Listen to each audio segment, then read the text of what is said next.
Hello, Algebra 1 students. Welcome to the Algebra 1 course. Here's your first video on Topic 1. So they call chapters topics. So Topic 1, solving equations and inequalities. And we're doing Lesson 1.1 today, operations on real numbers. So you guys have a lot of experience with real numbers. I believe every number you've ever encountered in your life has been a real number. So for instance, from the very beginning, the number 2 is a real number. Then you might have gone to negative numbers. So the number -7 is a real number.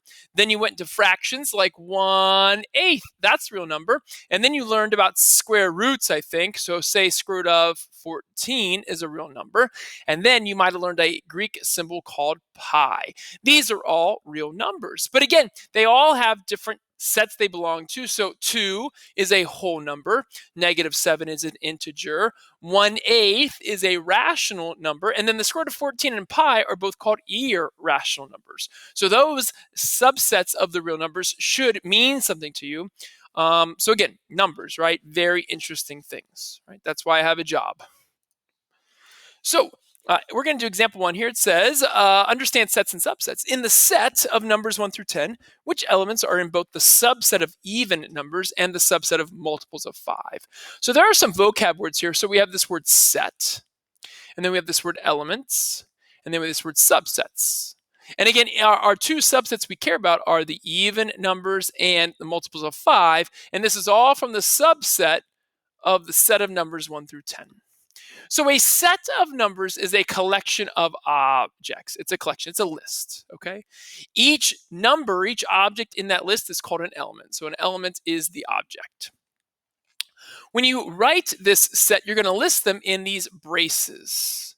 So again, I think of braces as ears. So again, if you just draw like an ear with a little squiggle in the middle, there's a brace. And again, if you're still learning, like I did the first time I did it, you can just do like this, right? There's your brace. Good brace, right? Try not to use parentheses, right? Make squiggles. I don't know, whatever. Okay, so in this set, they call it A, is the numbers 1 through 10. 1 through 10. So now we want to define a subset. So it says a set B, so B is the name of the set, the subset, is a subset of A if each element in B is also in A, right? So every number in B has to be in A. It probably won't involve all the numbers in A, just some. So we're going to create two subsets. So the first subset is going to be the even numbers, and we're going to call that B. So B equals, here's my brace, all the even numbers 1 through 10. That'd be 2, 4, 6, 8, and 10. Then the second subset is all the multiples of 5.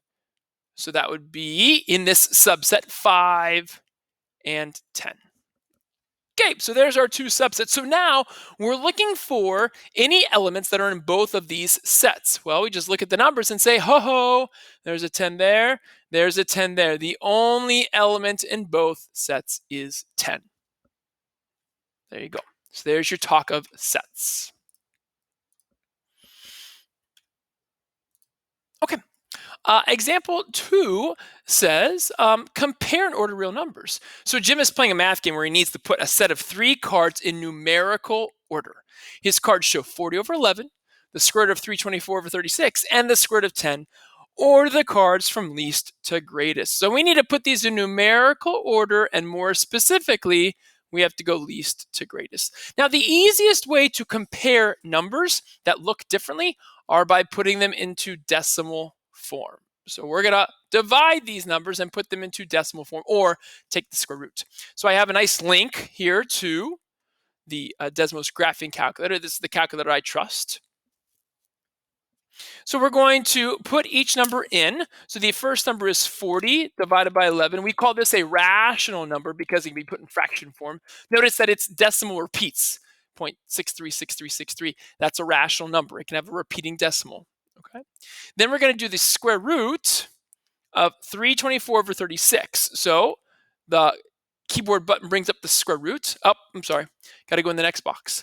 Square root, and I'm going to do 324 divided by 36, all under the square root. And notice here that this comes out to be 3.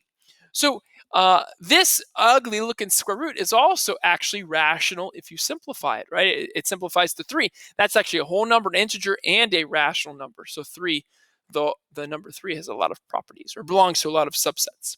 And then the square root of 10, square root of 10. And this is 3.16. And notice that this decimal does not repeat. So this is what we call an irrational number. It never stops, non-terminating.